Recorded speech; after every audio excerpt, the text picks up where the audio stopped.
Hi, my name is Lena. Welcome to my channel, and this is a quick video to let you know what I'm reading and what I have finished. I stopped doing TBRs and monthly wrap-ups. I wanted to do this weekly Friday reads or what I'm reading, and so far I have failed. So this is the first one, and I have finished the fourth volume of And Quiet Flows the Dawn. It was very demanding read for me. It's a very well written book. It's extremely well written, but it's about the First World War and about the revolution and the civil war in Russia on the banks of River Don among Cossacks. So it was a very difficult read. It was very grim read, and also there are quite a bit of movie adaptations, so I knew what the end would be. Even such a grim book on such a grim topic, it has some characters written with humor, which allows you to rest a bit, to take your minds off things, of grim things. And for example, in this book, it was Grigory's father. He was very well written, and he was written with humor, and he provided this comic relief. It's not actually the phrase to describe his part in this book. So basically, the book is about one family of Cossacks, and we follow them during the World War I and during the revolution in Russia and during the civil war in Russia. And I don't think it's going to be a spoiler when I will say that not many of this family will survive. So we follow Grigory, his mother, his father, and his wife, and the love of his life, his brother, his sister-in-law, his sister. So we follow the Melechov family. And during the whole narrative, Grigory is kind of torn between his duty and his heart, between his wife and his lover, between White Guards, Red Army, and the Cossacks as a nation. So at first we just follow this is the first layer, the top layer, I guess.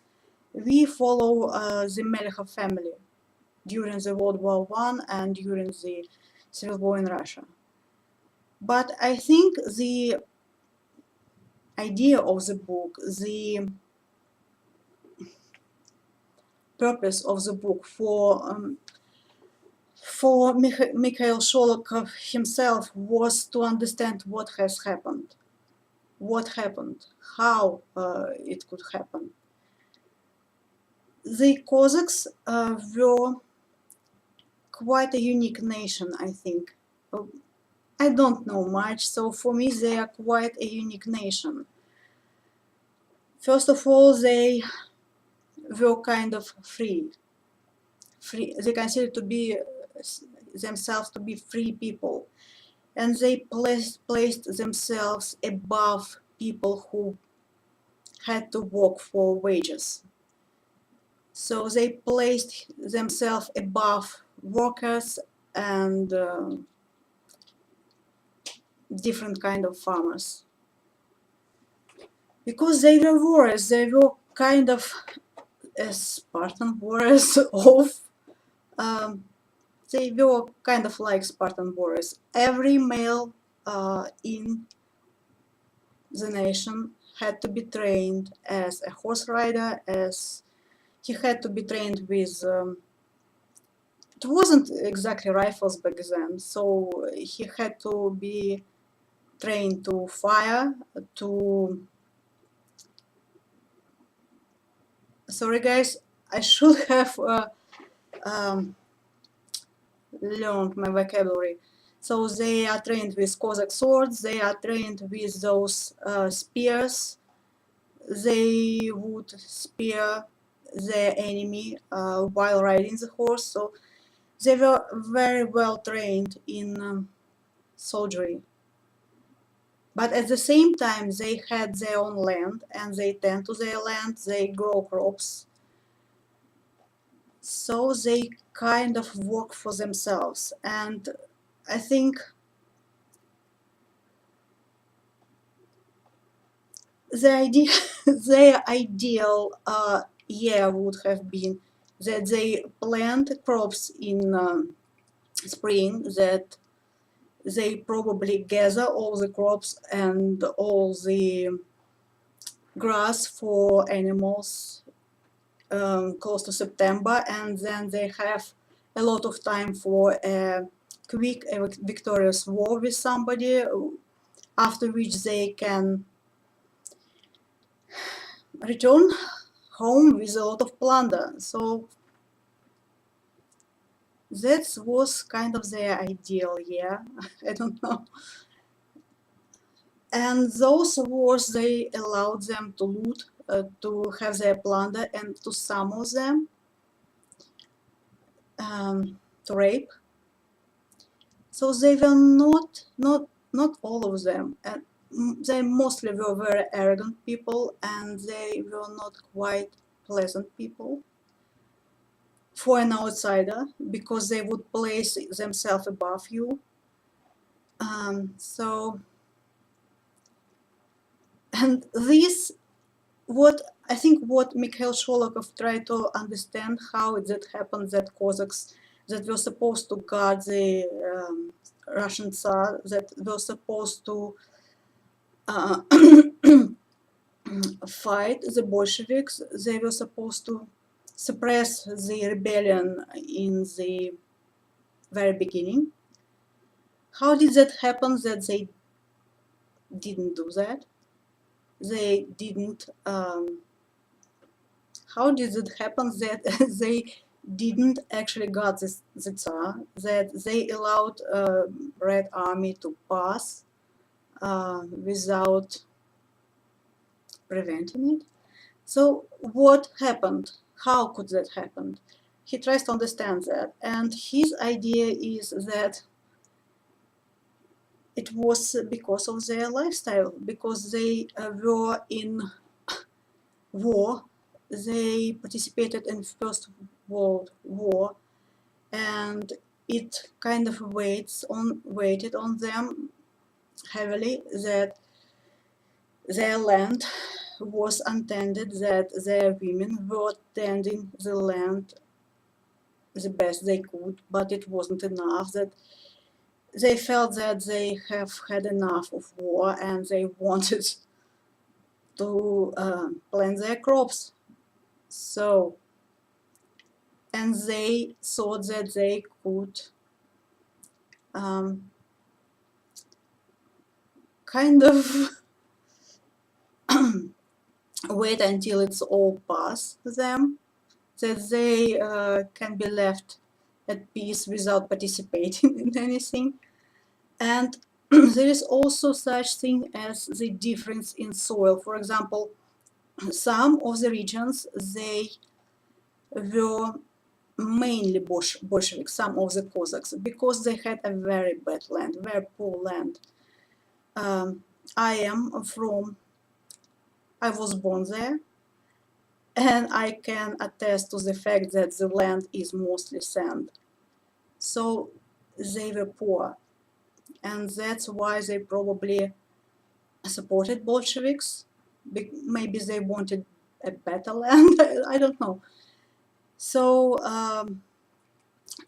Grigory, of course, comes from a very place with a very rich land, and the main fear among Cossacks was that all those workers and all those peasants are going to take their land.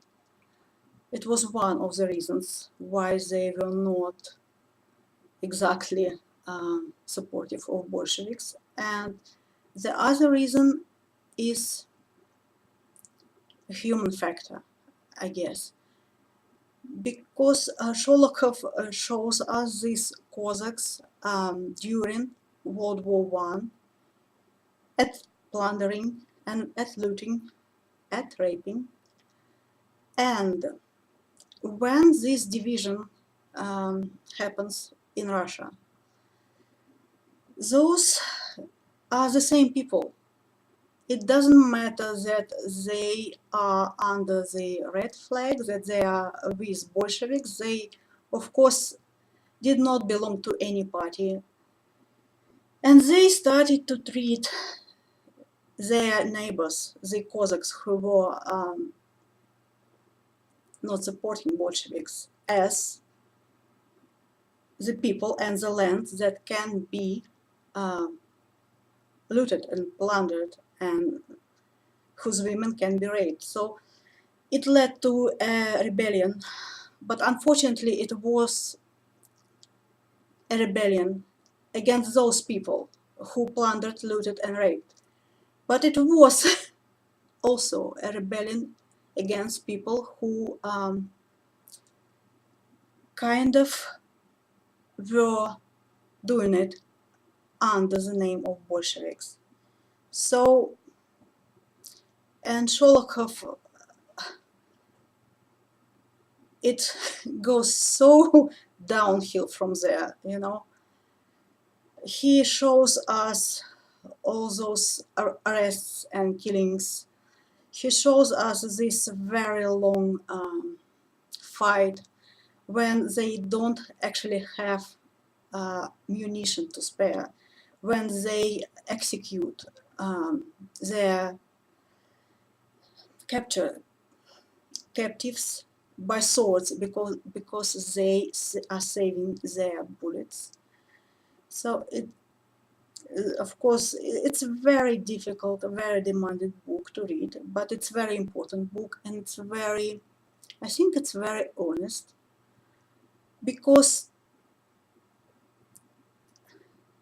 all those Bolshevik characters, and it was written during the Soviet Union. I have no idea how it was published because none of them are likable people. Of course, none of the white guards is likable people too. You understand them, the both sides, but I think even Grigory is not a likable person, although he is kind of a noble at heart. It's a very difficult book to read, and Sholokhov also shows us refugees. It's very difficult. All those descriptions, he's very good at descriptions, whether it is the poisoning by gas during the World War One, or whether it lies on refugees. It's very grim, very difficult book. I'm glad that I read it. I want to read it again. And the other book I have finished is Ku's Legacy by Helene Hanff. I thought it was a book about her love with a certain books of lectures of a certain professor. But it actually was a book about her first book, 84 Charing Crossroads, and how these books changed Helen's life, and what it meant for her, all these theater adaptations and movie adaptations and the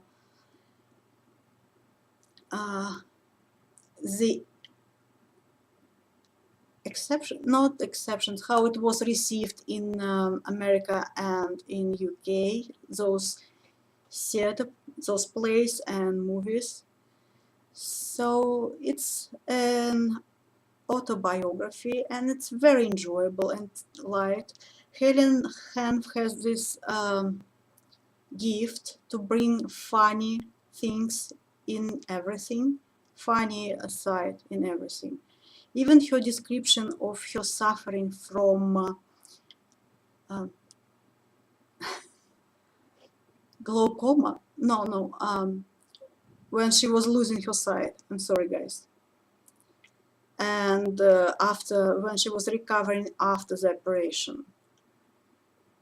It was horrifying and extremely funny at the same time, so it was very enjoyable and a very quick read.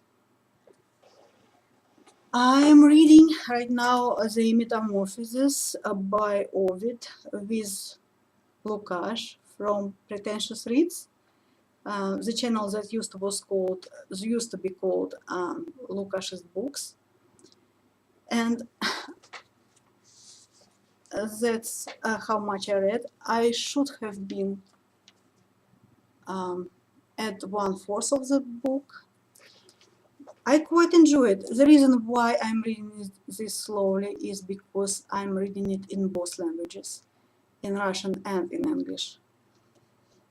It's quite enjoyable in Russian translation, but the translator is kind of overestimated the level of my education. So first of all, I knew a bit of Greek mythology and I know nothing about Roman mythology. I am not used to the Roman names of the Greek gods.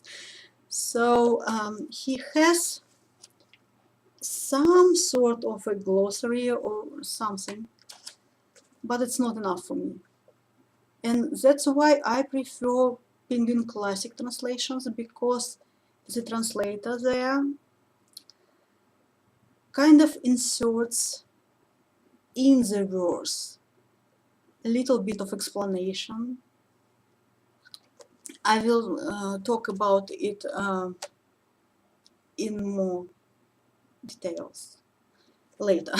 Sorry guys. And I have 2 books that I haven't finished yet. Half of the Vanity Fair by Thackeray. Sorry guys.